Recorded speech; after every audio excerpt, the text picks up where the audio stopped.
Hello beautiful people! Another day, another short video ulit. And I hope meron kayong matutunan kahit konting-konti lang sa video natin ngayon. So, our topic is about electricity. Hindi ba kayo nagtataka saan nanggagaling yung kuryente na ginagamit nyo araw-araw or natin ng buong mundo? Di ba? Saan nila kinukuha yon? Or paano nila nagagawa na magkaroon ng electricity? Now, we have two sources of energy. The first one is the renewable energy, and the second one is the non-renewable energy.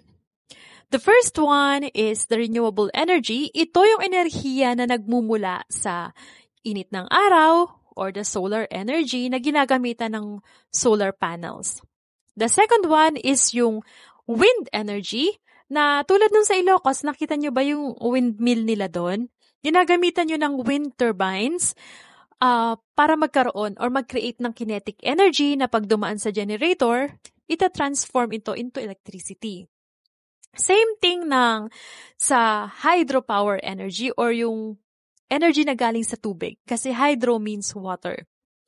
Gagamitan din siya ng turbines, then same process. Dadaan siya sa generator and kinetic energy will transform into electricity.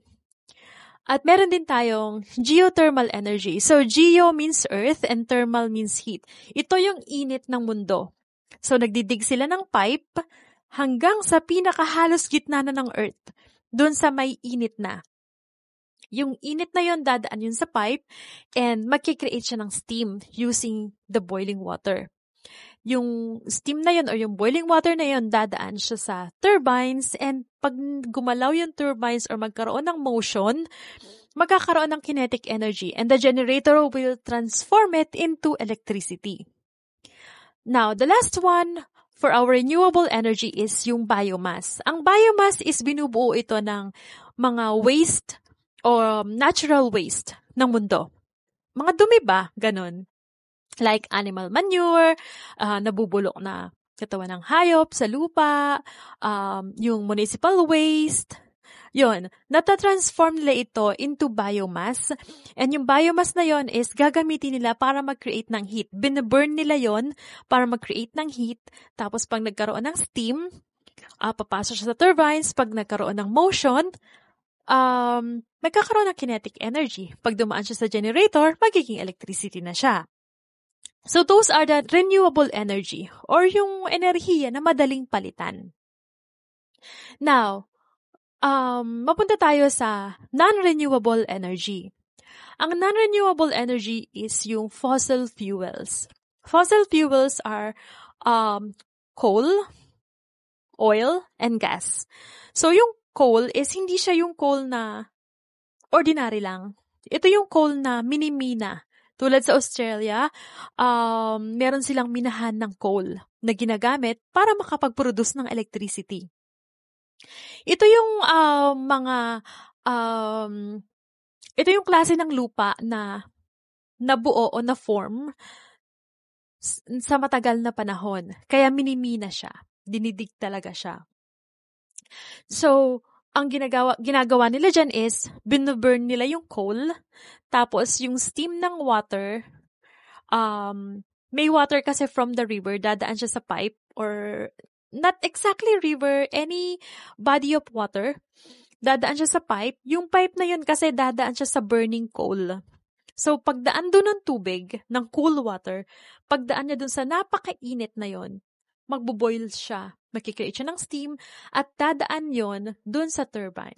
Yung turbine makikreate ng motion and same thing, makikreate siya ng friction to kinetic energy at yung kinetic energy na yon ita-transform siya ng generator into electricity.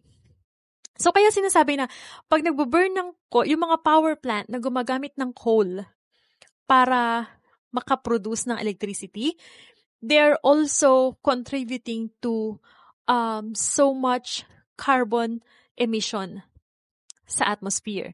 Kasi nga, kaya umuusok yung sa mga taas ng mga power plant kasi nagbe-burn sila ng mga coal. Same thing ng sa gas. Ang gas kasi is yung methane. So, pag nag-burn sila ng gas, instead of coal, gas yung gagamitin nila, magkikreate din sila ng so much carbon emission. Same thing lang din ng sa oil. Ang oil kasi is yung fuel. So, ganun din. Instead of using gas and coal, gagamit sila ng oil. Then, ganun din. So much carbon emission din. Yun, ganun, para makapag-produce sila ng electricity. And yung non-renewable energy na yan, guys, is yan yung main source of electricity ng mundo. Lalo na sa Pilipinas. 78% of our energy comes from non-renewable energy by using coal, gas, and fuel or oil. Ang renewable energy lang na nagagamit ng Pilipinas is 22%. Pero gumagawa ng paraan ang Pilipinas para by 2030 is maging 35% na yung contribution ng renewable energy sa energy mix ng bansa. And by 2040, siguro, magiging 50% na ito. According sa research na nabasa ko. Yun. So, those are the energy na ginagamit natin, or those are the energy na ginagamit nila para ma-distribute or magkaroon tayo ng kuryente. Now, paano ba nakakarating sa atin yung kuryente na yan? Now, makakarating sa atin ang kuryente na yan kasi pag kinereate ng power plant yung electricity using those process, papasok kasi yan from generator, kinetic energy into electricity, papasok yun sa transmission line. Now, yung transmission line na yun is pag-aari yun ng gobyerno. Pero, pinapatakbo siya ng isang private organization or company, which is the NGCP or National Grid Corporation. Pag doon na papasok yung mga kooperatiba. Kasi hindi naman pwedeng malakas kasi yung voltage ng electricity from the transmission line. So, ang gagawin dito is yung mga substation tulad ng mga kooperatiba, tulad ng Batilec, pahihinain nila yung voltage ng electricity para ma-distribute ito sa mga consumer na katulad natin. So, ganun yung process ng nangyayari. Kaya, minsan, di ba, nag-aabiso sila na merong gagawing ganito, ganyan ang NGCP kasi sila yung nagpa-process or sila yung nagma-manage ng mga transmission line na dinadaanan ng main electricity na napupunta sa atin. Malakas kasi yung voltage doon. Pinapahina lang ng mga substation tulad ng Batilec para ma-distribute sa atin. Kasi hindi naman natin pwedeng gamitin yun ng ganon kalakas, di ba? So, ganon. Yun yung process nun. I just want you to be aware ulit. So, ayun lang. Na-share ko lang. So, yun lang. Hindi naman din tayo mabubuhay ng walang electricity. Although, yung source ng ginagamit nila para makakreate ng electricity is nakakadagdag sa pollution ng mundo. Wala naman tayong magawa kasi nga, hindi pa ganun kalakas yung renewable energy na meron tayo dito sa bansa, di ba?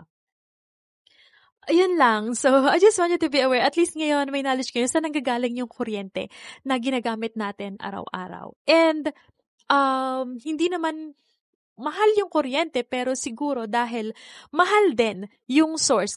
Kasi kapag nagmamahal yung gas and yung oil, sa ng production sa mundo, siguro tataas din yung presyo ng kuryente. Kasi kung yun yung ginagamit nila, hindi naman pwedeng mahal yung bili nila. But like business, mahal yung bili nila tapos mura nilang ibebenta. Diba? Yun lang. So, that's it for today, guys. I just want to share this to you. Kahit ako, ngayon lang ako nalinawan kung saan ba nanggagaling. And, sobrang ako natutuwa kasi sa paggawa ko ng video na to, marami din akong natututunan. So, yun lang. Thank you so much for watching again, for following, and for liking my video. Maraming salamat. Thank you. Have a great day and you keep safe always. Bye!